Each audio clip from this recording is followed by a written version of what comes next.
మన కథ third part. ఉదయం పాల ప్యాకెట్లు అమ్మసాగాడు కొడుకు. మధ్యాహ్నం హోటల్కి వెళ్ళేవాడు.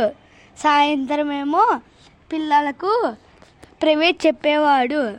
ఆ డబ్బులతో ఒక ఇల్లు కొందామనుకున్నాడు. ఫస్ట్ ఇల్లు కొందామనుకుని ఇల్లు కొన్నాడు. తర్వాత తన దగ్గర ఒక సొంత ఉద్యోగం చేసుకోవడానికి ఉండాలి అనుకున్నాడు.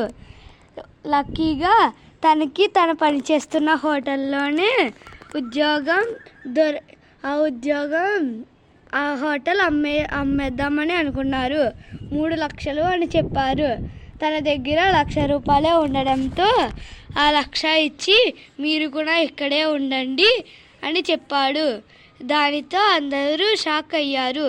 దాని తర్వాత వాళ్ళ అమ్మని తీసుకొచ్చి క్యాష్ కౌంటర్లో కూర్చోబెట్టి తను కాలేజ్కి వెళ్ళేవాడు.